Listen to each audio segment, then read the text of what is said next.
کہ ایسی اندھیری رات میں اور ایسے شدید موسم میں بھی اس ذکر اہل بیت پاک میں آ کر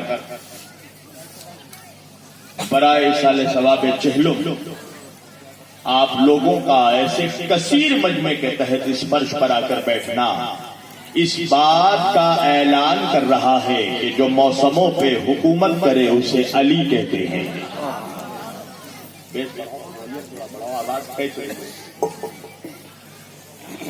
آئیے اس سے پہلے کہ میں کچھ کہوں اور آپ کچھ سنیں، ایک مرتبہ ہم اور آپ مل کر بارگاہ نبی اور آل نبی میں اتنی بلند آواز سے درود پڑھیں. آمد و رفت ہو چکی ہے، مگر یہ آپ کے اس دیار محبت میں کیا نام ہے شیام پور میں، اور شیام پور میں شام کے وقت پہلی مرتبہ میں حاضر ہوا ہوں. لہذا افغانستان سے نہیں پایا، ہم نے جسے بھی پایا اسے میدان سے پایا ہے نا. ہم نے نبی کو پایا تو بدر کے میدان سے، علی کو پایا تو غدیر کے میدان سے، فاطمہ کو پایا تو مباہلے کے میدان سے، حسن کو پایا تو صفین کے میدان سے، اور حسین کو پایا تو کربلا کے میدان سے. تو ماشاءاللہ میرے سامنے حسینی مجمع بیٹھا ہے.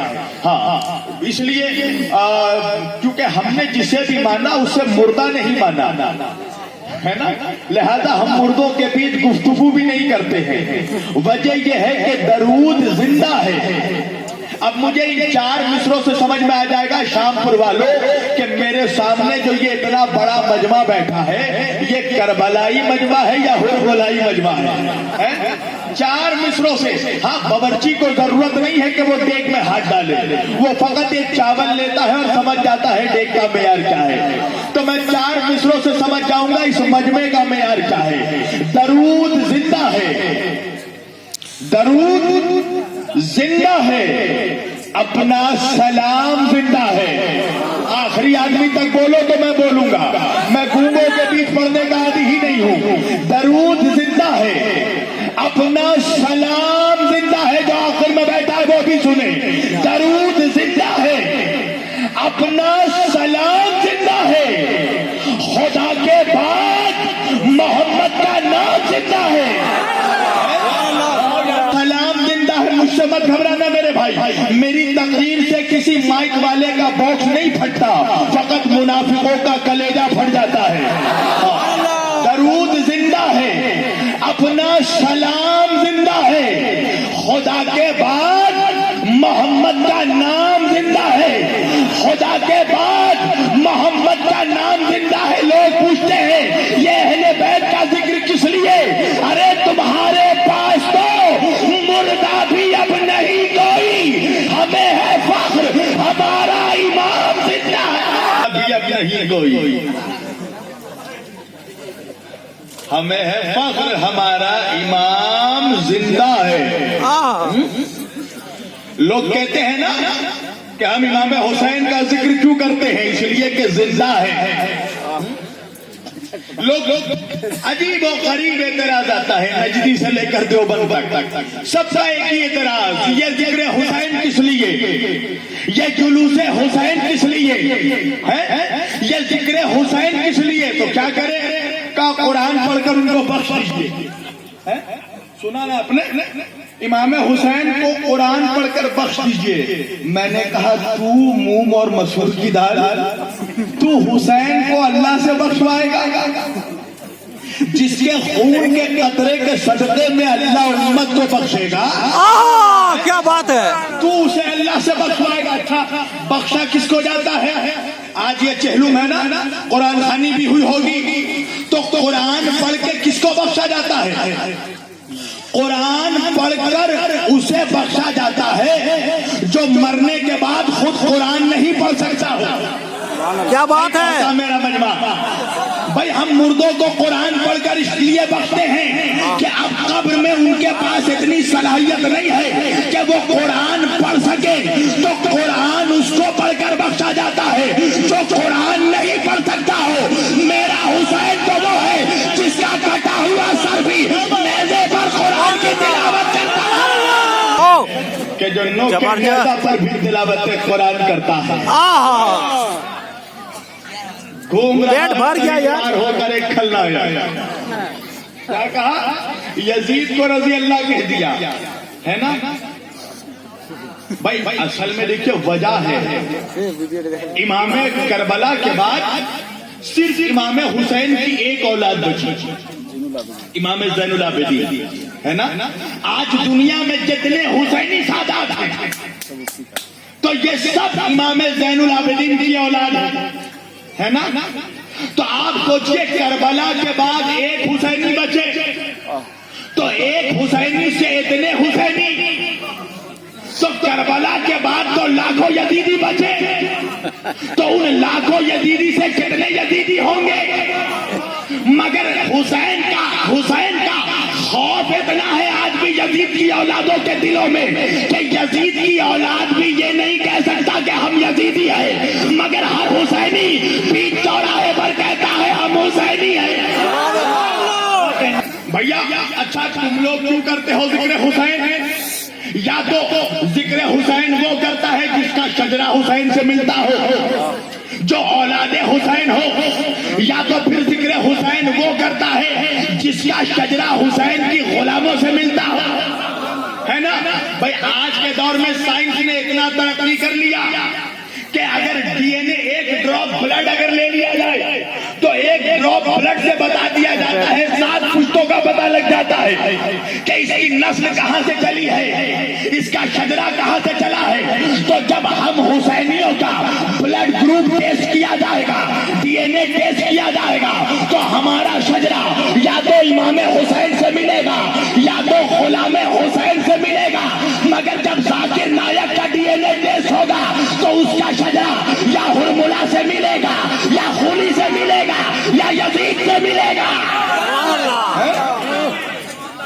کا ذکر کریں گے نا ہم تو حسین کا ذکر کریں گے اچھا جو غلاموں کی اولاد ہے وہ اپنے آقاؤں کا ذکر کریں گے تو چاروں طرف حسین حسین تو یہ یزید کی جو اولادیں ہیں یہ پریشان ہو جاتی ہیں کہ کوئی ہمارے ابا کا نام کیوں نہیں لیتا جس کو دیکھو حسین حسین تو یہ جو اس نے یزید کو رضی اللہ کہا نا یہ یزیدیت کا بہت بڑا لاوا تھا جو پھٹ گیا ذاکر نائک کی شک شک شک اور کیا کہا یزید کو رضی اللہ کہہ دیا نعوذ باللہ اور کیا کہا نعوذ باللہ کربلا 2 شہزادوں کی جنگ کیا کہا کربلا 2 شہزادوں کی جنگ تھی ہاں میں بھی کہتا ہوں چلو میں بھی کہتا ہوں کربلا 2 شہزادوں کی جنگ تھی مگر یہ بھی تو بتانا پڑے گا کون کس کا شہزادہ تھا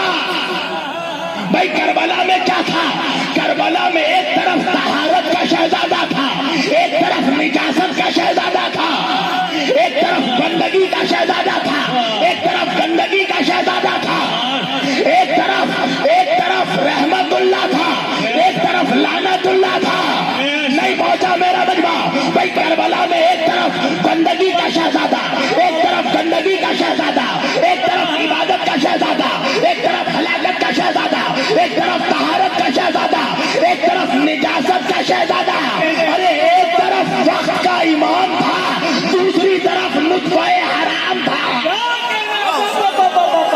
لعنتی نہیں ہوتا خبیث الولادت بھی ہوتا ہے جا کر ہم حضور کی حدیث پڑھنا میرے نبی پاک صلی اللہ علیہ وآلہ وسلم نے فرمایا کہ اہل بیت کا دشمن کبھی 3 علامتوں سے خالی نہیں ہو سکتا اعلیٰ حضرت نے بھی لکھا اس حدیث کیا لکھا کہ نبی نے فرمایا میرے اہل بیت کا دشمن اور بالخصوص علی مرتضیٰ کا دشمن 3 حالتوں سے خالی نہیں ہو سکتا تو نبی سے پوچھا صحابہ نے یا رسول اللہ آپ کی اہل بیت کا دشمن کون ہوگا علی کا دشمن کون ہوگا نبی نے فرمایا 3 لوگ ہمیشہ میرے اہل بیت کے دشمن ہوں گے علی فاطمہ حسن و حسین کے دشمن ہوں گے کہا یا رسول اللہ کون ہوں گے کہا علی کا دشمن جو پہلا علی کا دشمن ہوگا وہ ولد الزنا ہوگا اللہ اکبر. حدیث ہے یہ، میرا فرمان نہیں ہے، مصطفیٰ کا اعلان ہے. اللہ علی کا دشمن، علی کے دشمن کی پہلی علامت ولد الزنا ہوگا، دوسری علامت منافق ہوگا، اور تیسری علامت جب اس کی ماں حالت ناپاکی میں ہوگی، اس وقت اس کے حمل میں اس کے شوہر کا نطفہ ٹھہرا ہوگا، اور اس نطفے سے، اس نجس نطفے سے جو بچہ پیدا ہوگا وہ دشمن اہل بیت ہوگا. یعنی پہلی علامت علی کے دشمن کی، علی کا دشمن ولد الزنا ہوتا ہے. دوسری علامت علی کا دشمن منافق ہوتا ہے. تیسری علامت علی کا دشمن خبیث الولادت ہوتا ہے. اب جس کا چہرہ بھی علی کا ذکر سن کر مرجھا جائے، گھر میں جا کر سوچے اصلی ابا کون ہے. جب ماں بدچلن ہوتی ہے تو اولاد دشمن علی ہوتا ہے. جب ماں کا کردار پاک ہوتا ہے تو اولاد محب علی ہوتا ہے. امام جعفر صادق فرماتے ہیں کہ جب تم لوگ میرے جد، میرے دادا علی یہ شیر خدا کا ذکر سنو اور تمہارا چہرہ کھل کر گلاب ہو جائے تو ہاتھ اٹھا کر اپنی ماں کے لیے دعا کرنا کہ تمہاری ماں نے امانت میں خیانت نہیں کی ہے، تب اللہ نے تمہارے دل میں علی کی محبت اور ولایت ڈالی ہے. اہل بیت کی محبت کوئی چنے کا حلوہ نہیں ہے جو چاہے پکا دے. اس کے لیے ماں کا کردار، ماں کا بطن، باپ کی خون میں شرافت چاہیے، ماں کے کردار میں طہارت چاہیے. علی کی محبت فقط باپ کی وراثت سے نہیں ملتی، ماں کی شرافت سے ملتی ہے. عزیزان گرامی، اس لیے ہم لوگ ذکر اہل بیت کرتے ہیں، اور کیوں نہ کریں؟ اس لیے کہ ہمارے پاس جو کچھ بھی ہے یہ اہل بیت کا صدقہ ہے. یہ کیا ہے؟ اہل بیت کا صدقہ ہے. وجہ یہ ہے کہ ہمیں سر جھکانا آتا ہے، آل رسول کو سر کٹانا آتا ہے. اسلام سر جھکانے کی وجہ سے نہیں بچا، اسلام سر کٹانے کی وجہ سے بچا ہے. قربانی بھی ہے اہل بیت. یزید سمجھ رہا تھا کہ اسلام لاوارث ہو چکا ہے، اسلام کا کوئی وارث نہیں ہے، شریعت محمدی کا کوئی وارث نہیں ہے. ہر حلال محمدی کو حرام کر رہا تھا، حرام محمدی کو حلال کر رہا تھا. لوگ کہتے ہیں یزید کیسی محبت تجھے یزید سے؟ قتل حسین تو بات کا جرم ہے، قتل حسین سے پہلے یزید نے کیا کیا کیا ہے تاریخ اٹھا کر پڑھ اٹھا کر یزید نامہ، پڑھ اٹھا کر تماشا پر رخسار یزید. کون تھا یزید؟ شرابی تھا یزید، جواری تھا یزید، زناکار تھا یزید، بدکار تھا یزید، کتوں کے ساتھ سونے والا تھا یزید، ممبر رسول پر جس نے بندروں کو نچایا وہ تھا یزید، اپنے باپ کے مرنے کے بعد جس نے اپنے سوتیلی ماں کے ساتھ نکاح کر لیا وہ تھا یزید، جس نے اپنی پھوپھی کے ساتھ بدکاری کی وہ تھا یزید، جس نے اپنی سوتیلی بہن کے ساتھ شادی کی وہ تھا یزید. یہ تھا یزید کا کردار. ہر حلال محمدی کو حرام کر رہا تھا، ہر حرام محمدی کو حلال کر رہا تھا. اللہ اکبر. یہی تو وجہ ہے کہ جب یزید نے خط بھیجا، مدینے میں خط بھیجا، ولید کو خط بھیجا، مدینے کا حاکم تھا ولید، کہا کہ حسین سے کہو کہ حسین بیعت کرے، اور اگر بیعت نہیں کرے تو حسین کو قتل کر دینا. جب ولید نے دربار میں امام حسین کو بلایا اور ولید نے کہا کہ نعوذ باللہ امیر المومنین یزید نے خط بھیجا ہے اور کہا ہے کہ آپ ان کی بیعت کیجیے، ایک جملے میں امام حسین نے یزید کے چہرے پر تماچا رسید کیا. امام حسین نے کہا میرے جیسا یزید جیسے کی بیعت کرے. اللہ، سارا کردار ایک جملے میں کھول دیا، سارا شجرہ ایک جملے میں کھول دیا. میرے جیسا یزید جیسے کی بیعت کرے. وہ شراب پینے والا میرا نانا ساتھی کوثر ہے. اللہ اکبر. وہ جوا کھیلنے والا میں جنت کے جوانوں کا سردار. ایک جملے میں میرے جیسا یزید جیسے کی بیعت کرے. اللہ اکبر. حسین نے مدینہ چھوڑا، حسین مکے پہنچے. یزید نے، یاد رکھیے گا، تاریخ بتائی نہیں جاتی، پتہ نہیں ہے کیوں کیا ہو گیا ہے. ہمارے سنی اسٹیجوں سے اہل بیت کا ذکر کیوں نہیں کیا جاتا؟ کیوں نہیں بیان کیا جاتا ذکر اہل بیت؟ کیا اہل بیت ہم سنیوں کے نہیں ہیں؟ سنیت تو حقیقت میں اہل بیت کی غلامی کا نام ہے. سنیت فقط فطرہ اور چندہ پہ تقریر کرنے کا نام نہیں ہے. سنیت در سے محبت حسین دینے کا نام ہے. کیا بات ہے. آل رسول کی قربانی بتانے کا نام ہے. ہم سے زیادہ عاشق اہل بیت کون ہے؟ عزیزان گرامی، حسین مکے پہنچے حج کے ارادے سے، اور کیسے نکلے حسین؟ جب مدینے سے نکلے تو کوئی لشکر لے کر نہیں نکلے، کوئی فوج لے کر نہیں نکلے، گھر کے بچوں کو لے کر نکلے، گھر کی عورتوں کو لے کر نکلے، تاکہ تاریخ لکھنے والا یہ نہ کہہ سکے کہ حسین جنگ کی نیت سے نکلے تھے. حسین جنگ کی نیت سے نہیں نکلے تھے. ذرا سوچو، یزید جیسے شرابی کے ساتھ جب اتنا بڑا لشکر آ گیا تو حسین تو نواسہ رسول تھے، حسین تو جگر گوشہ بطول تھے، حسین تو نور نظر حیدر کرار تھے، حسین تو جگر گوشہ احمد مختار تھے. اگر حسین آتے تو کتنا بڑا لشکر جمع ہو جاتا. مگر امام حسین نے کہا میں جنگ کے لیے نہیں نکل رہا ہوں، میں اپنے نانا کی امت کی اصلاح کی خاطر نکل رہا ہوں. اللہ اکبر. حسین مکے پہنچے، یزید نے ایک لشکر بھیجا، ایک گروہ بھیجا، 3 گروہ بنائے یزید نے. پہلے گروہ کا کام کیا تھا؟ کہا کہ تم لوگ جب حسین طواف کعبہ کرتے رہے، کعبے کا طواف کرتے رہے، تو تم لوگ اپنے احراموں میں خنجر چھپا لینا، تلواریں چھپا لینا، اور طواف کعبہ کے دوران حسین کو قتل کر دینا. اللہ دیکھیے کانسپریسی، سازش دیکھیے اہل بیت کے خلاف. کہا طواف کعبہ کے درمیان تم لوگ حسین کو قتل کر دینا. اور پھر دوسرا ایک گروہ تیار کیا تھا. اس گروہ کا کام کیا تھا؟ اس گروہ کو یہ کام دیا کہ جب وہ لوگ حسین کو قتل کریں تو تم لوگ حسین کے ان قاتلوں کو قتل کر دینا. قتل حسین کے بدلہ لینے کا نعرہ لگا کر تم لوگ حسین کے قاتلوں کو قتل کر دینا، تاکہ پتہ ہی نہ چلے کہ قتل کیا کس نے اور بھیجا کس نے قتل کرنے کے لیے. سازش دیکھیے. اور تیسرا گروہ بھیجا، اس کا کام کیا تھا؟ کہا کہ جب حسین کا خون بہہ جائے تو تم کعبے میں یہ چیخنا شروع کر دینا کہ آج فرزند رسول کا خون بہہ گیا ہے کعبے میں، تو آج کے بعد سے حج مسلمانوں پر ثابت ہو گئے. مسلمانوں کا اتنا بڑا اجتماع، اتنی بڑی عبادت ختم ہو جائے گی. ایک تیر سے اس نے 3 نشانے لگے. اللہ اکبر. امام حسین کی حکمت دیکھیے. امام حسین نے جب دیکھا کہ احراموں میں چھریاں چھپی ہوئی ہیں، خنجر چھپے ہوئے ہیں، امام حسین نے ایک قدم پیچھے لے لیا، حج کو عمرے سے بدل دیا. اللہ اکبر.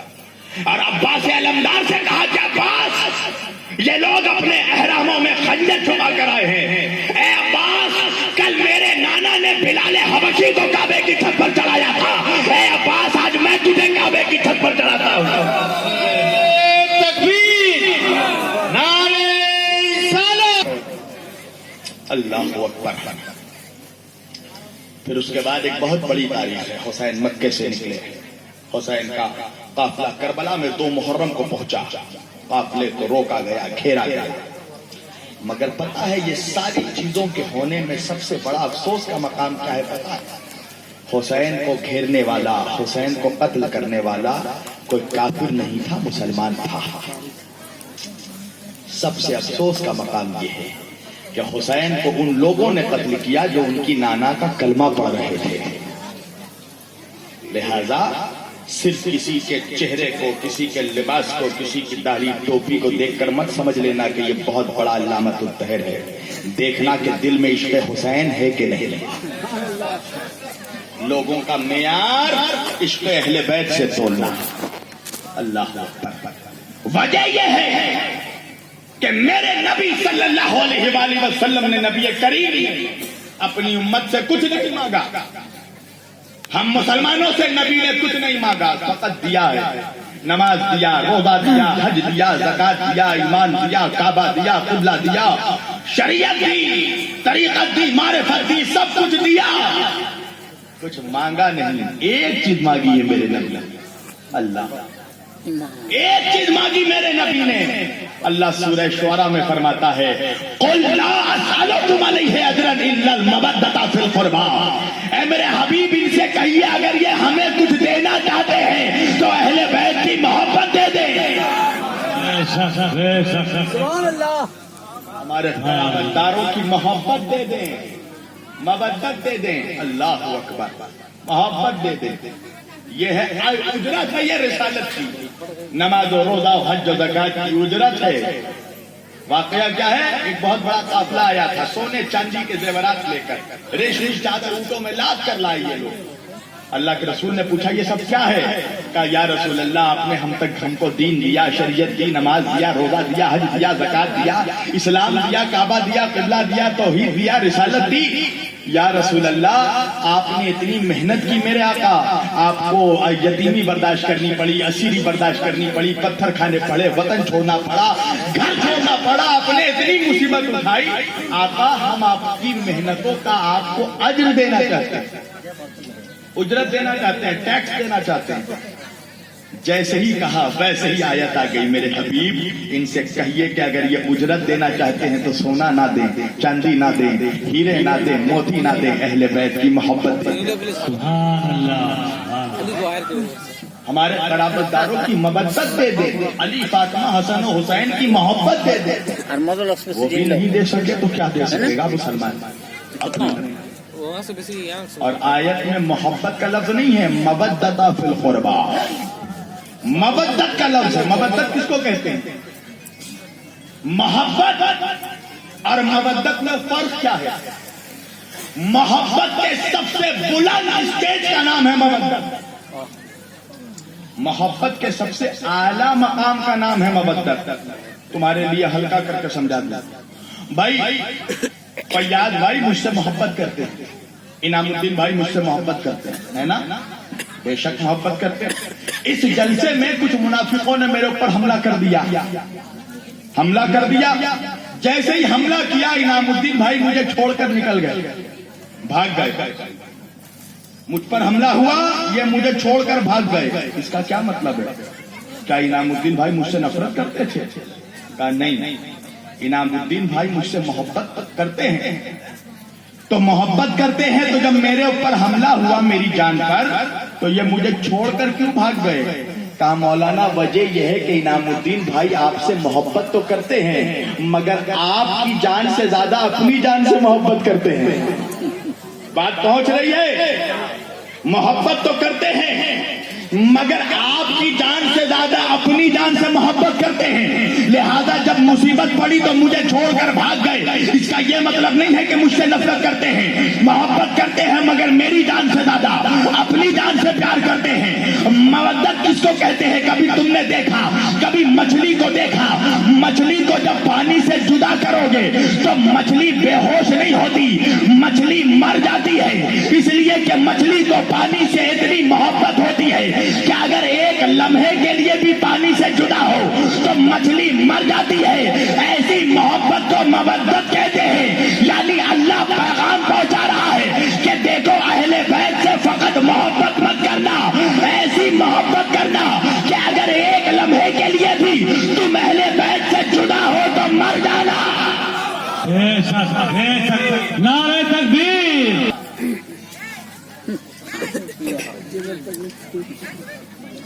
ایسی محبت ہو کہ اگر ایک لمحے کے لیے بھی اہل بیت سے جدا ہو تو مر جانا.